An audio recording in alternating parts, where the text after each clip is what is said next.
Bonjour, je vais te raconter une histoire qui s'est passée il y a longtemps, au Canada. C'est l'histoire de la poule rousse. C'est du temps où il y a encore les chevaux.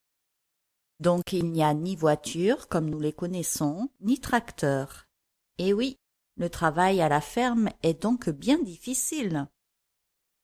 Vous savez, à la fin de l'été, il y a souvent de l'herbe sèche dans les champs, et il faut être bien vigilant.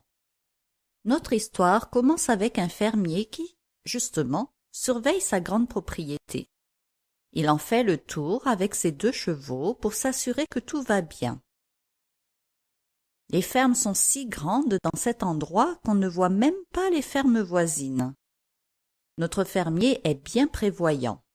Il a creusé un fossé tout autour de sa propriété pour éviter qu'un feu ne la brûle. Et oui, c'est une astuce de fermier.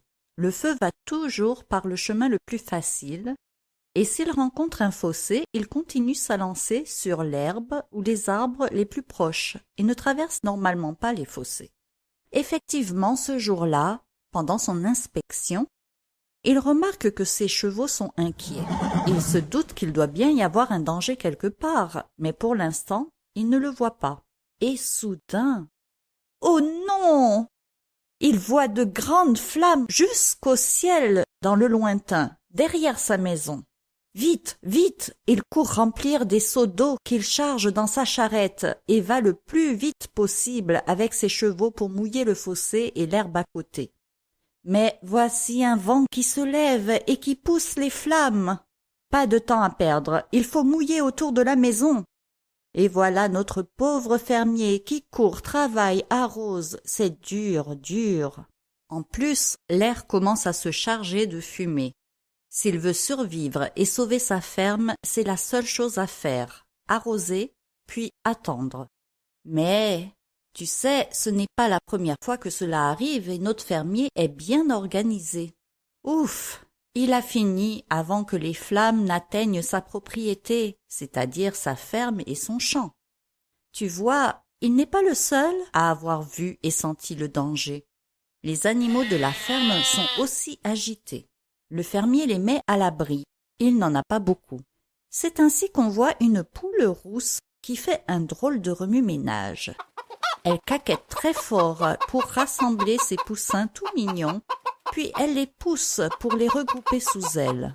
Ils sentent le danger et sont affolés, mais leur mère veut les sauver et les couvre de ses ailes. Elle caquette encore. Que se passe-t-il donc?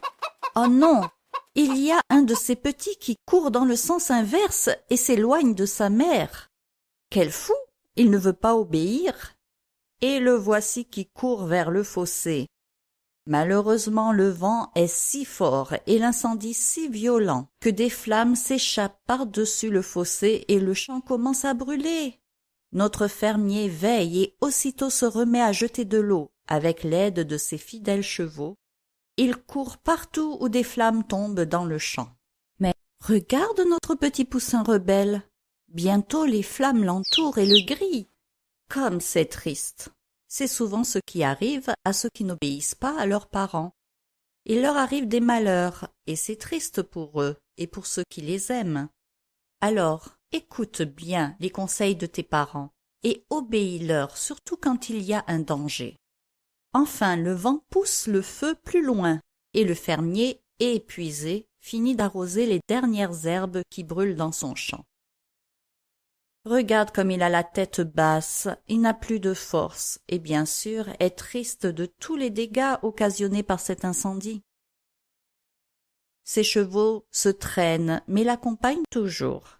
Soudain, que voit-il dans un coin de son champ? Une grosse boule noire. Sûrement un objet qu'il n'avait pas rangé avant le feu. Il s'approche et shoot machinalement dedans. Mais qu'est-ce que c'est que ça? Voici qu'il découvre plein de petits poussins dessous cette chose noire qui commence à courir dans tous les sens en piaillant. Alors il comprend. Oui, il comprend que cette chose noire, c'est la maman, la poule. Il comprend ce qu'elle a fait et, par respect, il ôte son chapeau sale et réfléchit. Tu vois, cette poule rousse qui n'avait qu'une cervelle d'oiseau, elle a tant aimé ses petits que par instinct, elle les a cachés sous elle pour les sauver. Effectivement, le feu est passé sur elle, la brûlant, mais n'a pas pénétré jusque sous elle, et les petits poussins sont sauvés, sauf le petit rebelle. Le fermier pense à quelqu'un qui a fait la même chose pour lui, pour nous aussi. Il y a bien longtemps, cet homme spécial s'est comparé à une poule qui voulait rassembler ses petits sous ses ailes pour les sauver. Cet homme, Jésus, pleurait à ce moment-là sur une ville rebelle comme le petit poussin, qui ne voulait pas le croire, et allait vers un grand malheur qui est arrivé par la suite. Mais qu'a-t-il fait pour nous et le fermier? Mon cher enfant, cet homme est différent de tous. Il est Dieu venu sur la terre comme un homme. Il disait toujours la vérité et il est venu pour une mission spéciale. En effet, Dieu fait homme est venu sur la terre pour sauver tous les hommes d'un terrible feu qui ne s'éteindra jamais et qu'on appelle l'enfer.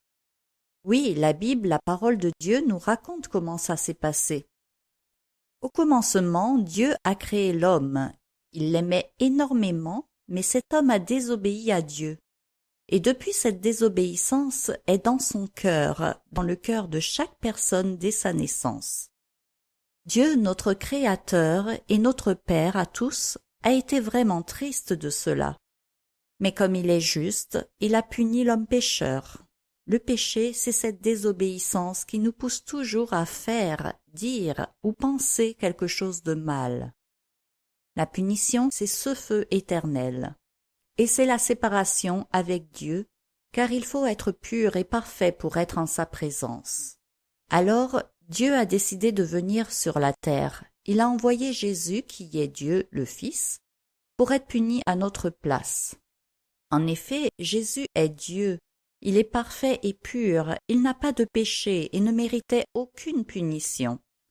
Mais il a donné lui-même sa vie pour nous. Il est mort sur une croix, la plus terrible punition de l'époque. Et tu sais, Dieu le Père a accepté son sacrifice, et Jésus a été vivant de nouveau, il est ressuscité. Maintenant, il vit à nouveau au ciel avec son Père, mais je vous parlerai de tout ça dans une autre histoire.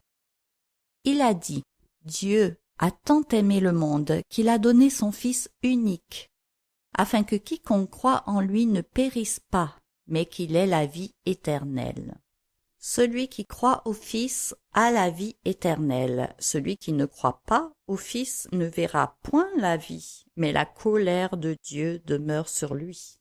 C'est pourquoi, comme par un seul homme le péché est entré dans le monde, et par le péché la mort, et qu'ainsi la mort s'est étendue sur tous les hommes parce que tous ont péché. Tu vois, Jésus est venu réparer ce que l'homme a cassé. La Bible nous dit encore que si nous croyons qu'il a fait ce sacrifice pour chacun de nous, alors nous devenons enfants de Dieu. Nous sommes pardonnés de nos péchés passés, présents et futurs, et nous sommes réconciliés avec lui.